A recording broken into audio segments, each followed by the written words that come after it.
Di dalam mengelola negara, pilihlah manusia yang mempunyai new mind terhadap masa kini dan masa depan. Kalau perlu dipertanyakan kepada siapa saja yang bercita-cita ingin mengelola negara ini pada saat ini dan ke depannya. Pertanyaannya sederhana, apakah sekarang dunia masuk ke resesi atau decoupling? Nah, bisa nggak dia jawab? Faham nggak dia? Rinci nggak jawabannya, memandang dan memberikan solusi kekinian? Kita bantu deh memberi gambaran sekilas agar pemimpin tersebut bisa menjawab. Resesi itu menghitungnya dari hal yang umum, pertumbuhan ekonomi negatif. Kebanyakan ekonomi negatif terjadi karena faktor eksternal, di mana pemerintah yang pola pikirnya sederhana tidak pernah siap dengan keterkejutan. Namun, kalau decoupling itu perubahan fundamental dalam parameter ekonomi makro dan dalam kehidupan manusia. Dan entah bagaimana sejak 6 bulan yang lalu saya mengatakan sekarang decoupling. Bahkan sebelum COVID dan resesi saya sudah mengatakan sekarang decoupling. Ada kok rekam jejaknya saya mengatakan hal tersebut.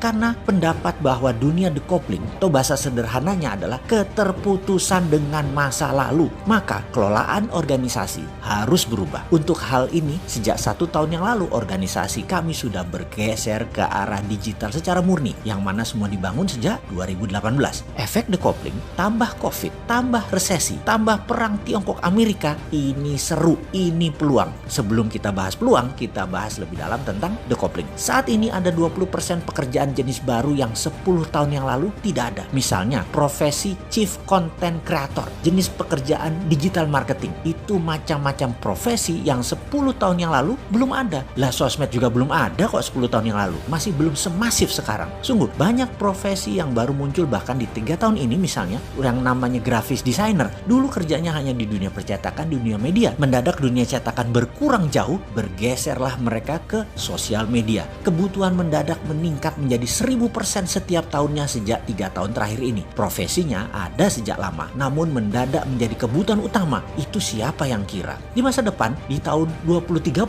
ke sana, diperkirakan ada 60% bidang usaha dan profesi baru yang saat ini belum ada modelnya. Belum tahu apa itu barangnya. Sehingga profesi dan bidang yang saat ini ada, 10 tahun ke depan, 60%-nya bisa hilang atau less needed, kurang dibutuhkan. Semua ini karena kehadiran digital yang terus merubah bentuk ekonomi, sosial, dan budaya sebuah negara dan dunia. Bank akan jadi digital, di mana profesi teller hilang dalam 5 tahun ke depan. Cabang bank akan tutup besar-besaran dalam 5 tahun ke depan. Banking berubah, dunia funding berubah, dunia lending berubah juga. Aturan mainnya semua berubah. Hakim lapangan atau otoritas keuangan mendadak bingung dengan caranya dan cepatnya tumbuh dunia digital. Mau disemprit karena offside, mereka main kasti. Ya nggak bisa disemprit lah. Dilarang di Indonesia, mereka buka di Singapura, main lewat udara, langsung global. Pemerintah Indonesia nggak bisa apa-apa juga. Apalagi pemerintah yang gagap tidak bervisi digital. Sering keloloten, gelegean, dan kagetan. Bahkan militer pun didigitalkan saat ini. Kalau pengelolanya agresif. Tentara garis depan itu robot, bisa droid, bisa manusia dengan robotic arm atau leg, atau pasti terkoneksi dengan satelit. Bener deh, kalau saya kan sontoloyo, maka pasti saya ubah abis-abisan itu departemen sesuai dengan kebutuhan zaman. Pilar manajemen negara diwakili kementerian kita akan ubah. Ada 7 menteri utama yang mengerjakan Ipolek Sosbud Hankam. Departemen pertahanan berubah menjadi departemen perang atau Minister of War. 7 macam jenis perang harus punya deputinya.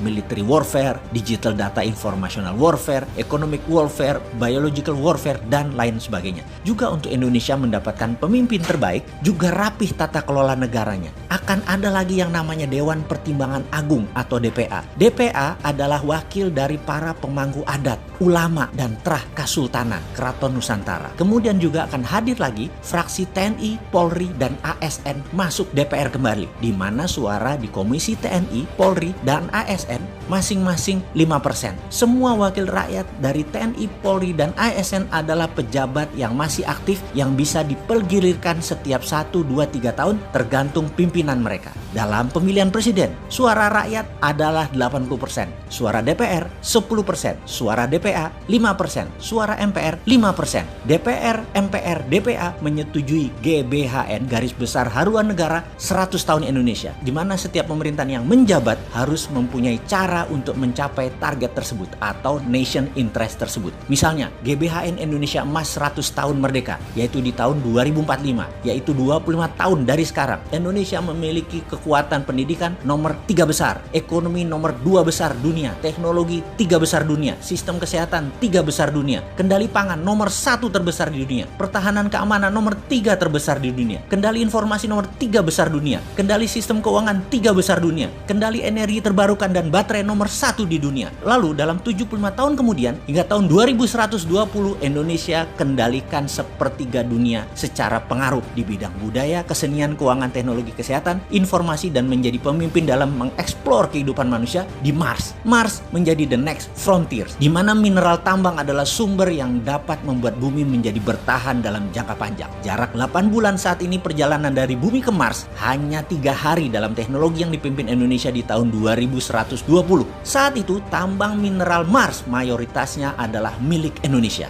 Ini sontoloyo kan otaknya? Ya begitulah kalau mau menang bernegaranya. Jangan menarget yang tanggung-tanggung. Masa mimpi aja nggak berani? Emang mimpi dibaserin?